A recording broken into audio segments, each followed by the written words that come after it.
नमस्कार, बुलेटिन में आपका बहुत बहुत स्वागत है। मैं हूं आपके साथ दीपिका ओझा। बुलेटिन की शुरुआत करेंगे बड़ी खबर के साथ। आपको बता दें कि बड़ी खबर सामने आ रही है जहां पर महाजनसंपर्क अभियान का समापन समारोह आज किया जा रहा है। छत्तीसगढ़ के दौरे पर आज जेपी नड्डा रहेंगे, जहां पर बिलासपुर के रेलवे ग्राउंड में लोगों को संबोधित करेंगे। बड़ी जानकारी, जहां पर राष्ट्रीय अध्यक्ष जेपी नड्डा चुनावी हुंकार का आगाज करने जा रहे हैं और राष्ट्रीय अध्यक्ष का मिनट टू मिनट कार्यक्रम जारी किया गया है।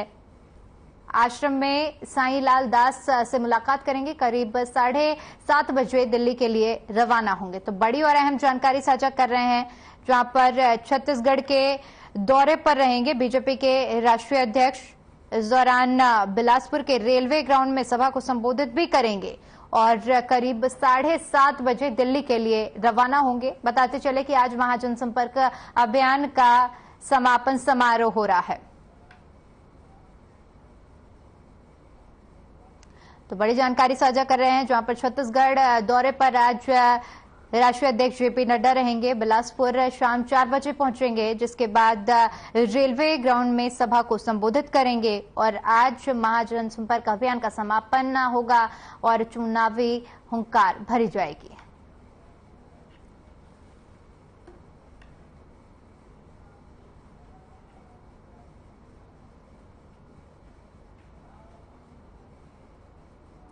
वहीं इसी खबर पर ज्यादा जानकारी के साथ हमारे संवाददाता प्रदीप नामदेव हमारे साथ जुड़ गए हैं। जी प्रदीप, आज जेपी नड्डा पहुंचने वाले हैं शाम 4 बजे बिलासपुर में और महाजनसंपर्क अभियान का समापन होने वाला है। क्या कुछ कार्यक्रम रहेगा पूरा?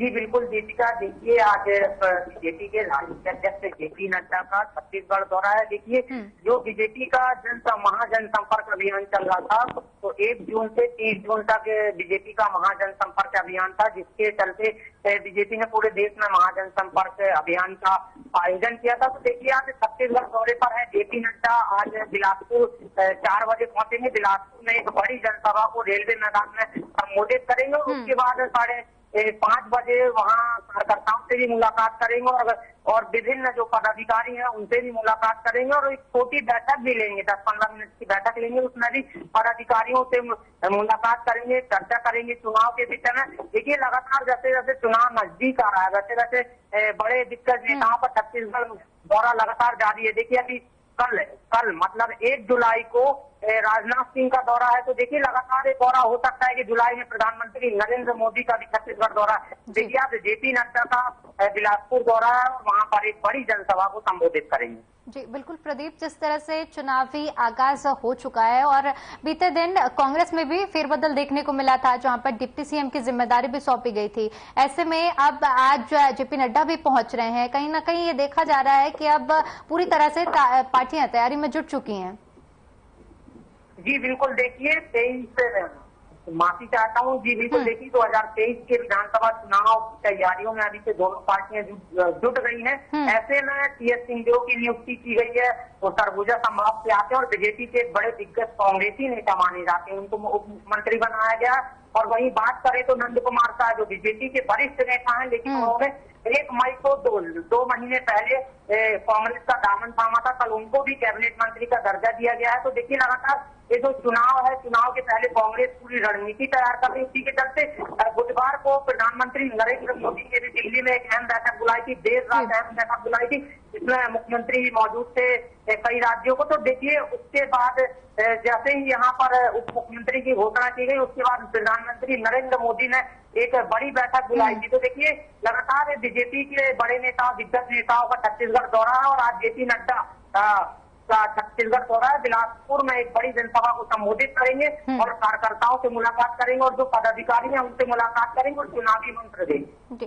प्रदीप, बिलासपुर के अलावा भी जेपी नड्डा के और भी कार्यक्रम है जिसमें वो शिरकत करने वाले हैं। वो क्या कुछ कार्यक्रम है, उसके बारे में भी जानकारी साझा करिए। जी बिल्कुल, देखिए इंदौर में जेपी नड्डा पहुंच चुके हैं। वहां पर तमाम कार्यक्रम हैं जो वहां पर शामिल हुए हैं और लगभग 3 बजे इंदौर से जेपी नड्डा बिलासपुर के लिए रवाना होंगे और बिलासपुर में एक बड़ी जनसभा को संबोधित करेंगे रेलवे मैदान में। और उसके बाद जेपी नड्डा सीधे शाम 6:30 बजे राजधानी दिल्ली के लिए रवाना होंगे। ठीक है प्रदीप, बने रहिए आप हमारे साथ। अगली खबर का रुख करते हैं। रायपुर से बड़ी खबर सामने आ रही है, जहां पर आपको बता दें कि बिलासपुर के दौरे पर रहेंगे सीएम भूपेश बघेल। बूथ चलो अभियान में सीएम को जिम्मेदारी मिली है बिलासपुर की। ट्रेलर सिटीमैन हॉल में कार्यक्रम का आयोजन किया जा रहा है। बोलबम चौक में ये कार्यक्रम आयोजित होगा, जिसमें सीएम शिरकत करेंगे। तो बूथ चलो अभियान में सीएम शिरकत करने वाले हैं। बता दें कि बिलासपुर की सीएम को जिम्मेदारी मिली है और उसी कार्यक्रम में सीएम शिरकत करेंगे। तो बड़ी और अहम जानकारी, बिलासपुर के दौरे पर रहेंगे सीएम भूपेश बघेल।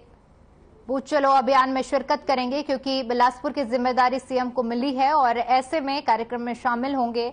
बोलबम चौक में कार्यक्रम में शिरकत करेंगे और साथ ही साथ इस कार्यक्रम का हिस्सा बनकर इस अभियान में अपनी भागीदारी तय कराएंगे। और क्योंकि उन्हें बिलासपुर की जिम्मेदारी मिली है, ट्रेलर सिटीमैन हॉल में ये कार्यक्रम होने जा रहा है, जिसमें सीएम पहुंचेंगे।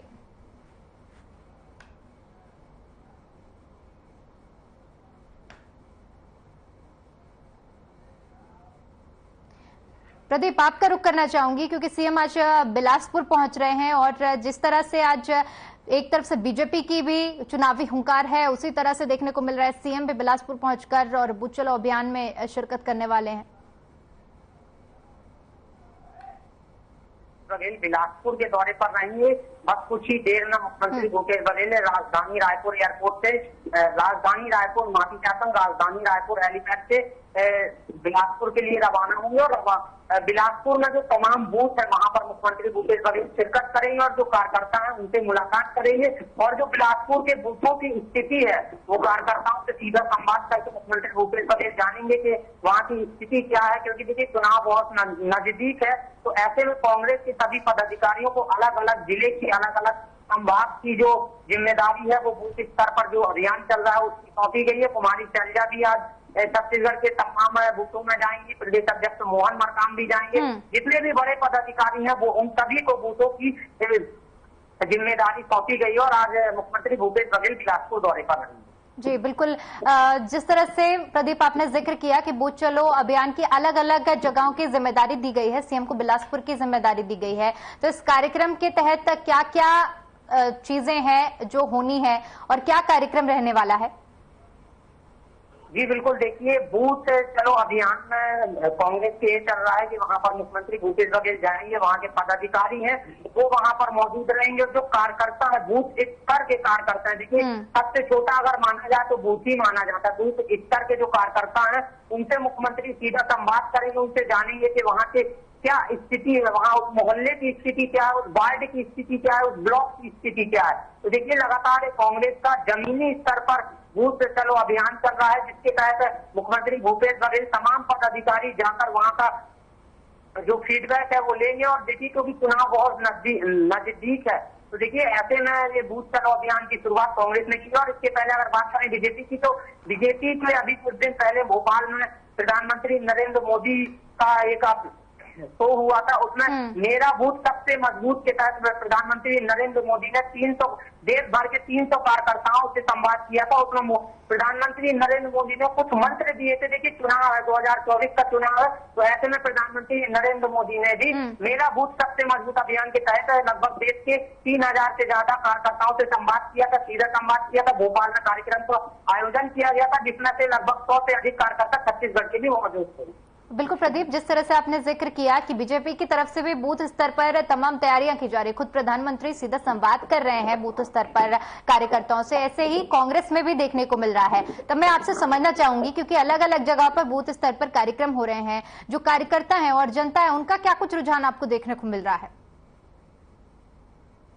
बीजेपी और कांग्रेस दोनों के लगातार अभियान हो रहे हैं, दोनों की लगातार बैठकें हो रही हैं। 2018 के चुनाव की बात करें तो बीजेपी 14 से 15 सीटों में सिमट कर रह गई थी और अभी वर्तमान की बात करें तो कांग्रेस के पास 75 सीट है। तो देखिए कहीं ना कहीं बीजेपी छत्तीसगढ़ में अभी फिलहाल काफी कमजोर मानी जा रही है और कांग्रेस की मजबूती है और कांग्रेस और मजबूत होती जा रही है। क्योंकि देखिए कांग्रेस भी जमीनी स्तर पर लगातार अभियान चला रही है और भाजपा भी जमीनी स्तर पर लगातार अभियान चला रही है। देखने आया होगा 2023 के चुनाव में कि आखिर कौन छत्तीसगढ़ पर राज करता है, आखिर कांग्रेस या बीजेपी।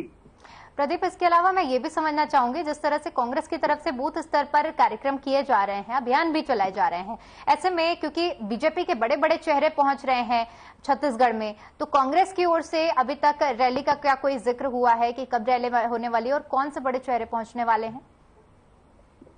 जी बिल्कुल, देखिए अभी कांग्रेस के बड़े शहरों की अगर बात करें तो अभी ऐसा कोई प्रोग्राम आयोजित नहीं किया जा रहा है, लेकिन हाँ, आने वाले समय में कांग्रेस के बड़े नेता, दिग्गज नेता छत्तीसगढ़ का दौरा करेंगे। देखिए अभी लेकिन जो यहाँ के मुखिया हैं, सबसे बड़ी अगर बात करें तो सबसे बड़ी बात जो स्थानीय नेता होते हैं, जो स्थानीय नेता के साथ साथ जो मुखिया होते हैं, छत्तीसगढ़ राज्य के मुखिया मुख्यमंत्री भूपेश बघेल है। मुख्यमंत्री भूपेश बघेल ने छत्तीसगढ़ में विधानसभा की 90 सीटें हैं और जिसमें से मुख्यमंत्री भूपेश बघेल ने लगभग 85 से ज्यादा विधानसभा क्षेत्रों का दौरा कर लिया है भेंट मुलाकात के तहत। वहां पर मुख्यमंत्री भूपेश बघेल भेंट मुलाकात कार्यक्रम में जाते थे और जनता से सीधा संवाद करते थे कि जो सरकार की जितनी भी मतलब योजनाएं हैं उनका लाभ जनता को मिल रहा है कि नहीं मिल रहा है। भेंट मुलाकात कार्यक्रम के दौरान मुख्यमंत्री भूपेश बघेल ने सीधा फीडबैक लिया। और उसके बाद अगर बीजेपी की बात करें तो बीजेपी भी बूथ स्तर पर अपना अभियान चला रही है और बीजेपी भी चाय पर चर्चा, टिफिन पर चर्चा, ऐसे अभियान चला रही है। बीजेपी भी गांव-गांव जाकर, ब्लॉक जाकर, बूथ स्तर और जिला स्तर पर जाकर कार्यकर्ताओं से मुलाकात कर रही है और जनता से रूबरू हो रही है। तो देखिए जैसे जैसे चुनाव नजदीक आ रहा है, वैसे वैसे दोनों पार्टियां सक्रिय हो रही है और दोनों पार्टी के बड़े पदाधिकारी लगातार छत्तीसगढ़ के सभी विधानसभा क्षेत्रों का दौरा कर रहे हैं। ठीक है प्रदीप, आपका बहुत बहुत शुक्रिया हमारे साथ जुड़ने के लिए और तमाम जानकारी साझा करने के लिए।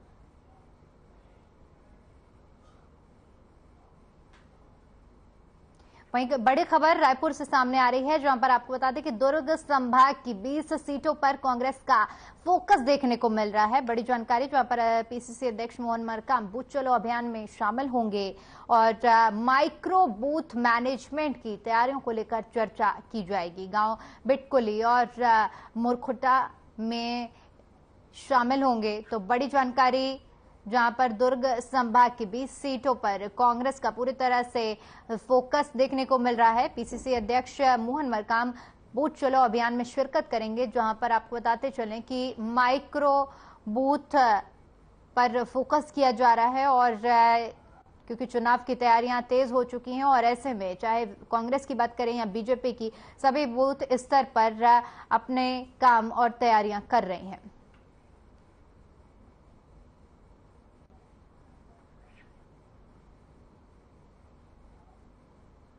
बड़ी खबर रायपुर से सामने आ रही है, जहां पर आपको बता दें कि रायपुर दौरे पर रहेंगे कांग्रेस महासचिव कुमारी शैलजा।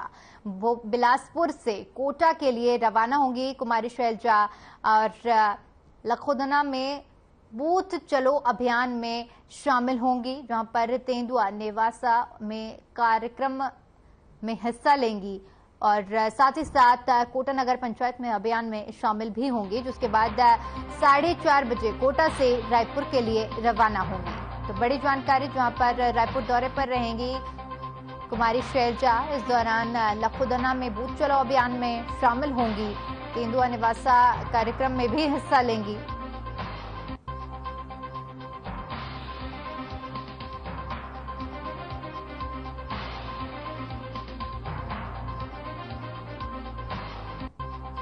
तो आज बूथ चलो अभियान कई जगहों पर किया जा रहा है और बड़े बड़े पदाधिकारियों को इसकी जिम्मेदारी दी गई है और इसी के तहत कांग्रेस महासचिव कुमारी शैलजा बिलासपुर कोटा के लिए रवाना होंगी और इस दौरान रायपुर में उन्हें बड़ी जिम्मेदारी दी गई है और उसको संभालते हुए बिलासपुर से कोटा के लिए कुमारी शैलजा रवाना होंगी, बूथ चलो अभियान में शिरकत करेंगी।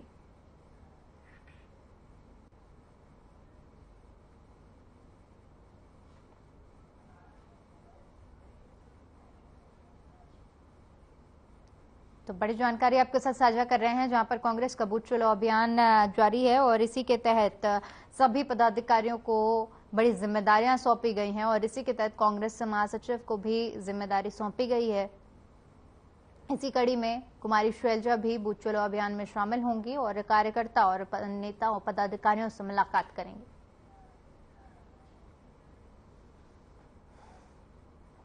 रायपुर से बड़ी खबर सामने आ रही है, जहां पर आपको बता दें कि बेरोजगारी भत्ते की तीसरी किस्त जारी की गई है।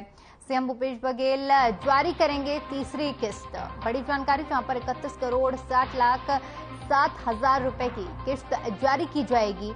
1,16,737 युवाओं को ये राशि मिलेगी। बड़ी जानकारी, जहां पर लाभार्थियों को कौशल प्रशिक्षण दिया जा रहा है और बेरोजगारी भत्ते की तीसरी किस्त जारी की जाएगी। बता दें कि ये तीसरी किस्त है। इससे पहले 2 किस्त लाभार्थियों को मिल चुकी है और आज बेरोजगारी भत्ते की ये तीसरी किस्त जारी की जानी है, जिसके तहत जो लाभार्थी हैं उन्हें सीधा फायदा मिलेगा। सीएम भूपेश बघेल तीसरी किस्त को जारी करेंगे। 31 करोड़ 60,07,000 से ज्यादा की जो राशि है ये लाभार्थियों को मिलने वाली है।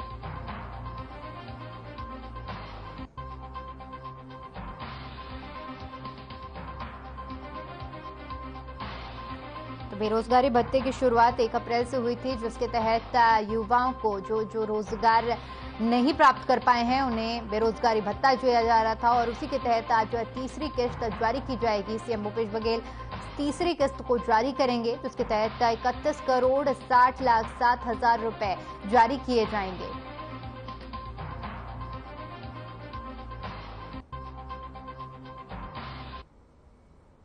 वहीं रायपुर में प्रशासनिक फेरबदल देखने को मिला। यहां पर 26 अतिरिक्त पुलिस अधीक्षक के तबादले कर दिए गए। राजधानी रायपुर के पश्चिम एएसपी देवचरण पटेल को गरियाबंद की जिम्मेदारी दी गई है, जबकि रायपुर पश्चिम एएसपी की जिम्मेदारी जयप्रकाश को दी गई है। वहीं रोहित कुमार झा को मुख्यमंत्री सुरक्षा की जिम्मेदारी सौंपी गई है।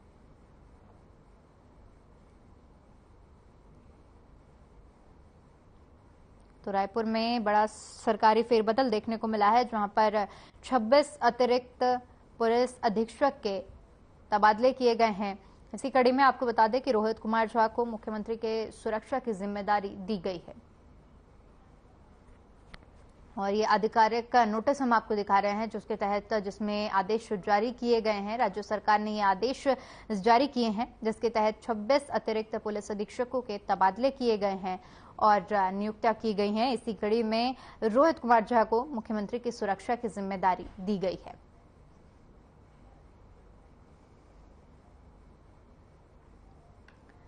तो बड़ा फेरबदल देखने को मिला है, जिसके तहत 26 पुलिस अधीक्षकों के तबादले किए गए हैं और ये फेरबदल जिसके तहत रोहित कुमार झा को मुख्यमंत्री की सुरक्षा की नियुक्ति की गई है और साथ ही साथ ये नोटिस जारी किया गया है, जिसमें सभी तबादलों की जानकारी दी गई है। 26 ऐसे अतिरिक्त पुलिस अधीक्षक हैं जिनके तबादले किए गए हैं और इसके आदेश राज्य सरकार की ओर से जारी किए गए हैं। वहीं मुख्यमंत्री की सुरक्षा की जिम्मेदारी रोहित कुमार झा को दी गई है, जिसके बाद अब सीएम की सुरक्षा का जिम्मा रोहित कुमार झा संभालेंगे।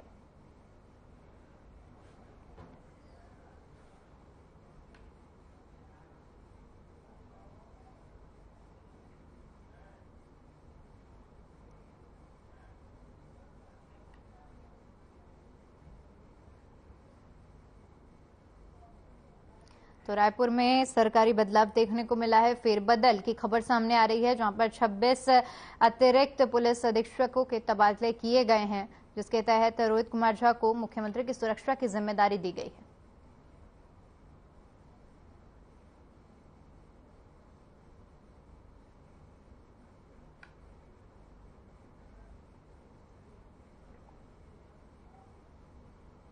रायपुर से बड़ी खबर सामने आ रही है, जहां पर आपको बता दें कि नगर पालिका उपचुनाव की मतगणना जारी है।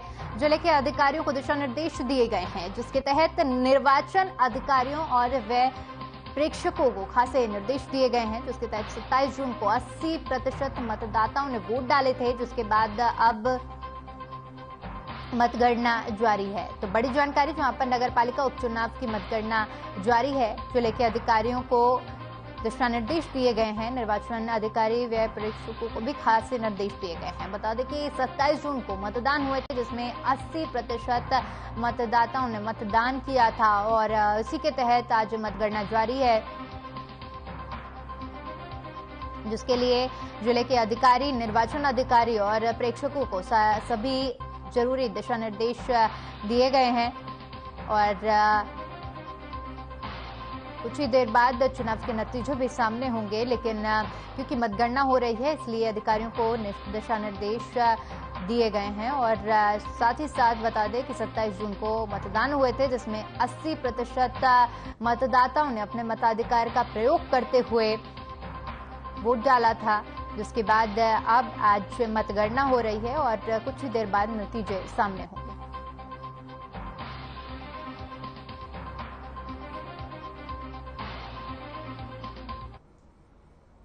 रायपुर में वन विभाग ने बड़ी कार्रवाई करते हुए लगभग 10 लाख रुपए की एक जिंदा पेंगुलिन तस्कर में 3 आरोपियों को धर दबोचा है। ये कार्रवाई उदंती सीता नदी टाइगर रिजर्व और कापसी वन परिक्षेत्र की संयुक्त टीम ने मिलकर की है। खबरों के मुताबिक जिंदा पेंगुलिन का वजन कुल 11 किलो 500 ग्राम है।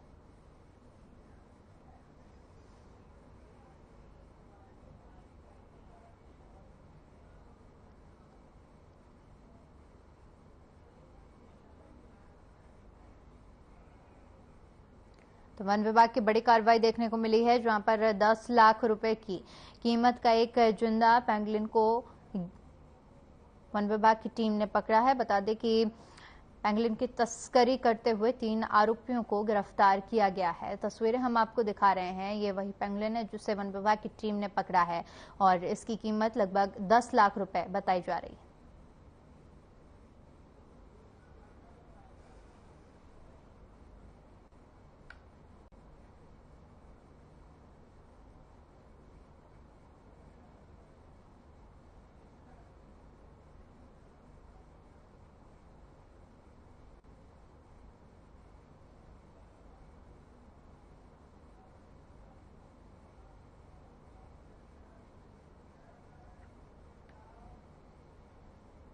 वहीं बेमेतरा जिले के देवरबीजा में नवीन उप तहसील कार्यालय का शुभारंभ 5 जून को हुआ, जिसका पहली बार दुर्ग संभाग कमिश्नर निरीक्षण करने पहुंचे। इस दौरान उपस्थित तहसीलदार मनोज गुप्ता ने बताया कि उप तहसील ने व्यवस्था को देखकर प्रशंसा की। साथ ही साथ तहसीलदार को दिशा निर्देश दिए गए कि किसानों को कोई भी परेशानी न हो।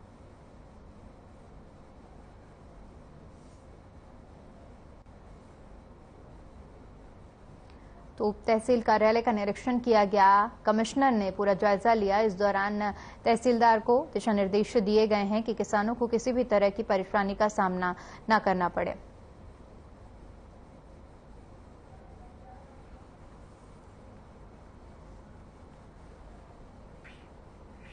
तो बेमेतरा में कमिश्नर ने उप तहसीलदार कार्यालय का ये निरीक्षण, इस दौरान उन्होंने सभी चीजों को बारीकी से जांचा परखा और उसके बाद अधिकारियों को निर्देश भी दिए कि किसी भी तरह की परेशानी किसानों और आम जनता को नहीं होनी चाहिए।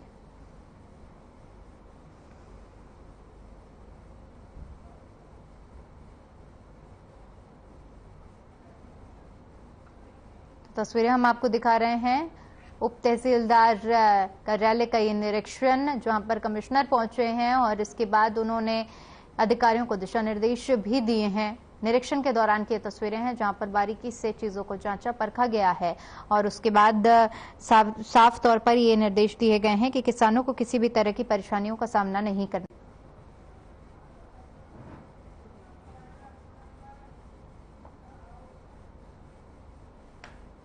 चलिए, फिलहाल के लिए इस बुलेटिन में इतना ही। बाकी तमाम बड़ी खबरों के लिए बने रहिए हमारे साथ। नमस्कार।